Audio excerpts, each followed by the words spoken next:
Hey everybody, I'm Daniel from Spacedock, back with some more Spacedock Planetside. This time I'm going to be jumping into an unscripted top 5 video for the top 5 science fiction tanks. Now my only rule here is that it has to be described as a tank in the IP from which it's from, so I'm not distinguishing between hover tanks or walkers or track tanks. Anything that has been called a tank in its source material qualifies for this list. So without further ado, let's jump right into it.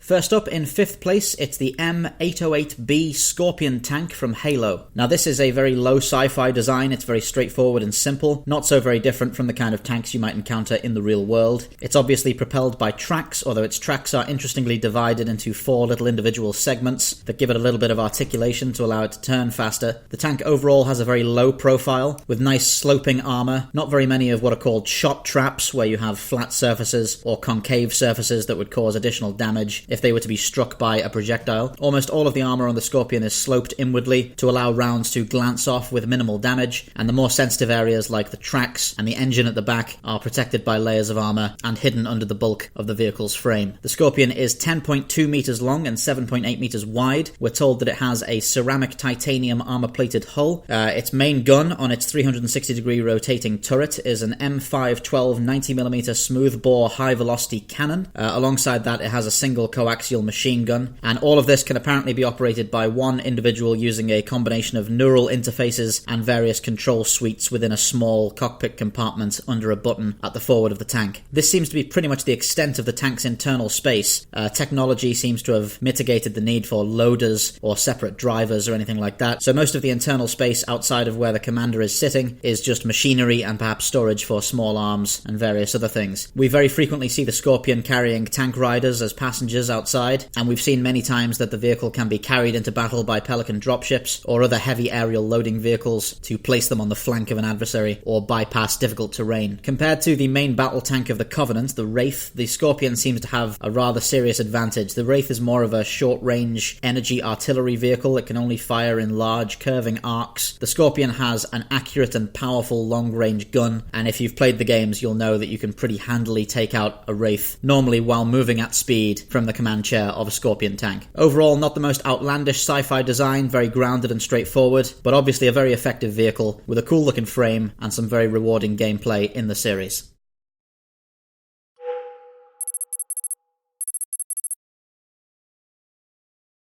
In 4th place, it is the truly ridiculous Baneblade from Warhammer 40,000, a vehicle which encapsulates all of the grimdark insanity we've come to expect from this franchise. The Baneblade is 316 tons in dry mass at a length of 13.5 meters. Its interior is separated into 3 decks and has a lift. Its armor is 20 centimeters thick. At its maximum capacity, it can carry 13 separate weapon systems, including, and I'm quoting this, a turret-mounted mega battle cannon, as well as a demolisher cannon, a coaxial auto cannon. I believe the demolisher cannon is the main gun of a standard tank in the Imperial Guard. In this case, it's the afterthought secondary gun of the Baneblade. It has 2 turret-mounted las cannons, which are again normally the primary weapon of a combat vehicle in this universe, 3 twin-linked heavy bolters, and as many storm bolters, stubbers, and hunter-killer missiles as you care to duct tape to the exterior of this enormous vehicle. It can move at a surprisingly brisk 25 kilometers per hour, carries a crew of 10, evidently lacking the automation of Halo's Scorpion tank, and among its crew are various tech priests of the Adeptus Mechanicus to make sure the machine spirit is in a good mood and all of the ammunition carries the blessing of the God Emperor. As usual, all of the grandiose spiritual world building is laid into the backstory of the Baneblade. Every tank they build is engraved into the wall of the Forge world it was built at with its serial number and name. We have famous Baneblade tanks like Commissar Yarek's Fortress of Arrogance, and regiments of the Imperial Guard lucky enough to be given Baneblades see them as objects of reverence, as is usually the case for anything in Warhammer with sufficient killing power. I believe I'm right in saying that before the Dark Age of technology, the Baneblade was considered to be a light tank by the standards of what could be built back when the Baneblade was a new design. So we're left to imagine what a standard tank or a heavy tank looked like back when this gargantuan vehicle was one of the smaller options available. Overall, a rather awe-inspiring design with some fantastic lore behind it, and a vehicle that has obviously attained a rather positive fan reaction over the years with countless memes and catchphrases piling up about the Baneblade, many of which I don't doubt are already in the comments of this video.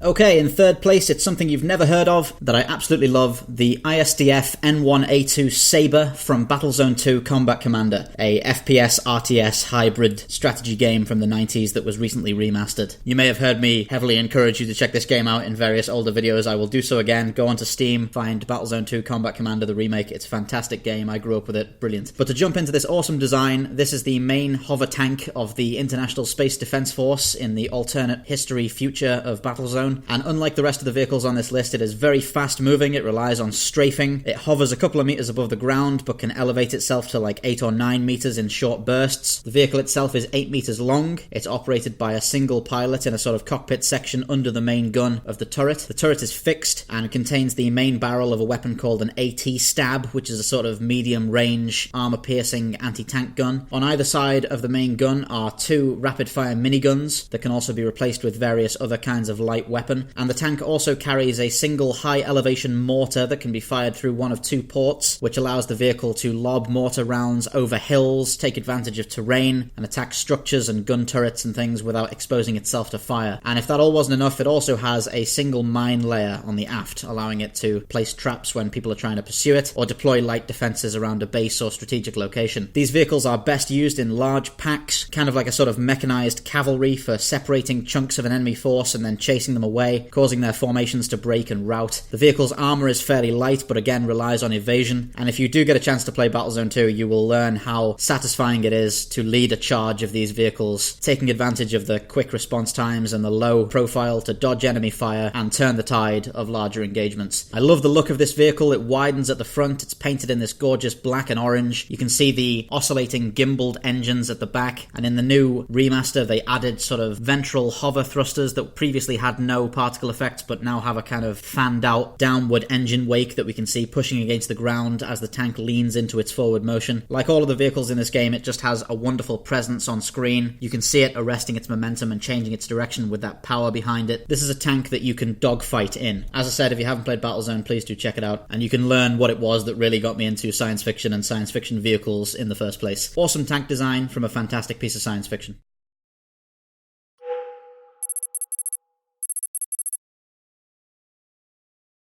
Okay, in second place we're heading over to Star Wars for the Trade Federation and later Confederacy of Independent Systems AAT, or Armoured Assault Tank. This is a refreshingly straightforward but really nicely designed vehicle. It's a repulsor lift hover tank, and it's the most commonly seen CIS vehicle throughout the Clone Wars. It gets its debut and probably its most dramatic scenes in The Phantom Menace when attacking the Gungan shield domes, and it's these sequences that really show off why I love this vehicle, because unlike the Scorpion from Halo, which has its one operator buried deep inside it, this has a proper tank crew and lots of cool little details that are always on display in scenes. Most prominently is the series B-1 battle droid tank commanders that we see popping out of the top of the tank with binoculars to give orders, to sight in targets and give hand signals to other tanks. I'm sure that's something that should probably have been worked past with technology and communications, but given that Star Wars is a science fantasy setting, I'm willing to give a bit of rule of cool leniency in having these kind of nice hand signals and details to show us the scale of the vehicle and visualize how the tank is actually being commanded. The AAT is 9.19 meters long. It can move at 55 kilometers per hour, and it's built in a sort of hammerhead shape with a single rotating main gun on the top. That's a heavy laser cannon. It also carries a pair of side kind of sponson mounted repeating blaster cannons, which also have underslung light blaster cannons, and rather uniquely it has 6 forward mounted missile tubes which are connected to a chain fed loading system that apparently pushes solid projectiles through a plasma field which coats them in energy before they're launched to reduce friction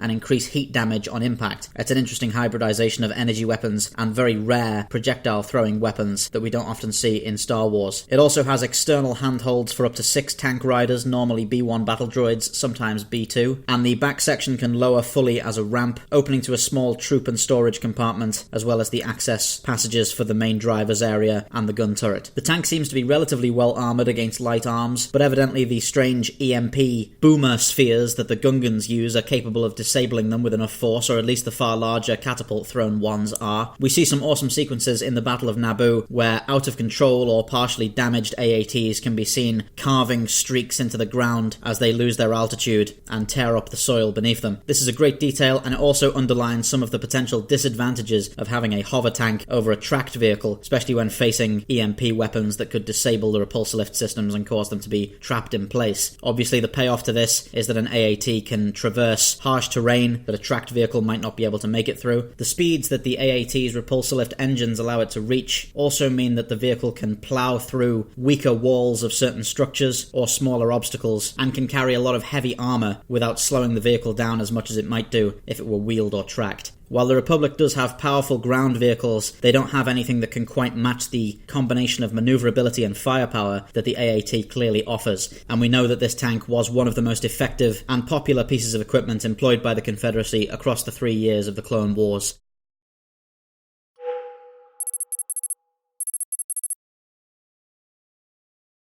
And in first place, it's the Grand Army of the Republic's all-terrain tactical enforcer from Star Wars. Now yes, this is a walker, which presents a lot of problems, generally speaking, in ground vehicle design, but at the same time this overcomes a lot of the problems that most Star Wars walkers face, largely by having a low profile, a large number of legs, and a sensible weight distribution with an articulated section in the center to allow it to turn fairly sharply. This is in no danger of being completely destroyed by fall damage like an AT-AT might be, and it's not very easy to push over like a two-legged walker has a good chance of being. If you are going to have a walking tank, this is a sensible design to make sure that it's sturdy and relatively mobile. The ATTE is 13.2 meters long and 5.32 meters wide. Apparently it can reach 60 kilometers per hour when it puts itself into some kind of sprint, and its large internal troop compartment is capable of carrying 38 clone troopers as well as 10 tons of cargo, and it also has a small deployable garage section at the back which can lower 2 all-terrain recon transports out of the vehicle to be deployed as light escorts. I particularly like that the main gun of the ATTE is a mass driver that fires an actual energy-coated projectile which has bullet drop. You can see the projectiles fired from this main gun losing altitude and arcing towards the target from great range, something that is very, very rare in Star Wars. But this weapon is also supported by 6 anti-personnel laser cannons pointed in various directions, mostly to stop infantry and light vehicles from getting access to the weak underbelly of the ATTE, which again is an example of them writing in an exploitable weakness that makes visual sense into the vehicle design. It's always nice, adds a lot of grounding and realism to the design and its place in the story. The interior of these ATTs can also be swapped out with various modules, including a command module which we see in the Clone Wars Ryloth arc. We can see Commander Pons and Mace Windu hanging around a war table inside a cramped compartment in this command tank version of the ATTE. That's an awesome idea, and it gives us a brief look at how an army continues to manage itself whilst on the move through the Ryloth campaign. Great little detail, the kind of which we got a lot of in the Clone Wars TV series, and I really appreciate it. I particularly like how they brought this vehicle back in Star Wars Rebels to have it face off against an AT-AT with some Clone Wars veterans at the helm. It's pretty easy to see that while the AT-AT is a very Tarkin Doctrine intimidating, powerful, expensive design that is very good at deferring resistance, the ATTE seems to be a cheaper and more sensibly designed main battle tank with a lot more versatility and adaptability in whatever terrain or battlefield it's deployed to. One of the coolest vehicle designs we got out of the prequels, which were filled with amazing vehicle designs, and of the many ground vehicles that have been described as a tank in science fiction, I think this might have to be my favourite. Thank you all for watching. This is Daniel from Spacedock,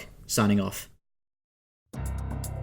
Thank you for watching Spacedock. If you're interested in supporting the channel, please do check out the links on the screen right now or in the description below for our Patreon and channel membership services. Anything you can pledge goes towards improving our team and our equipment and allowing us to put together bigger and more exciting video projects for you guys on the channel.